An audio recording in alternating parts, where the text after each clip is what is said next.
Hi everyone. Today we are going to meditate upon the Holy Spirit.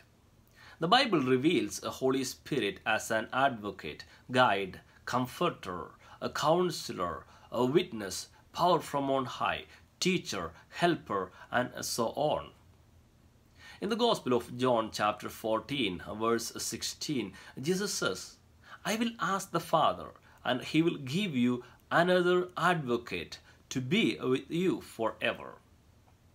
Jesus was aware that his disciples would experience the same hostility that he experienced. That is one of the reasons why Jesus promised to send an advocate to his disciples who would stand with them to strengthen them. There is an old fable about a changeling eagle. A tribal who lived in a forest one day found an egg of an eagle. He took the egg home and hatched it along with the other chicken eggs. This eaglet started growing up with the other chicks. It started eating mud, pecking and hopping here and there like the other chicks. It never learned to fly like an eagle.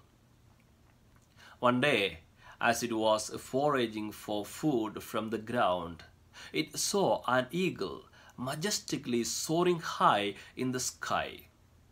As the eaglet was admiring the grandeur of the soaring eagle, the other chicks came to this eaglet and said, Look, that is the eagle, the king of the birds. You and I are chickens. We cannot fly like that eagle. Unfortunately, we have ignored the powers available to us through the Holy Spirit. Often we lead poor lives without realizing the power inherent in us. We are like that eaglet, helplessly admiring the power in others when we ourselves possess that power.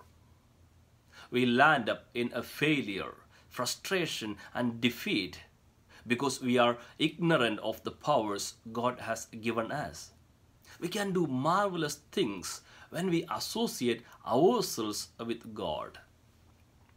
Just before Jesus ascended into heaven, he told his disciples to stay in Jerusalem until they receive the promise of the Father, that is the Holy Spirit. Jesus knew that Holy Spirit was a necessity for the disciples to strengthen them. And we came to know that how much the disciples were strengthened when they were filled with the Holy Spirit on Pentecost. They were not fearful any longer. They were courageous. They were ready even to die for Christ.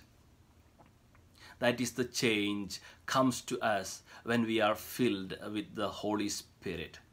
We will be powerful. We will be courageous. We will get rid of our fear. We will be happy. We will be at peace. And we will be filled with the love of God.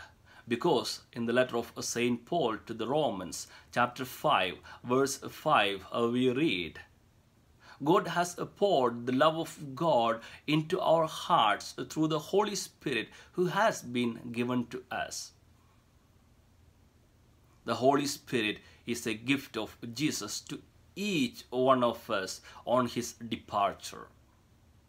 We need this guiding spirit, so we are invited to pray the prayer, Come Holy Spirit, on a regular basis throughout our life's journey.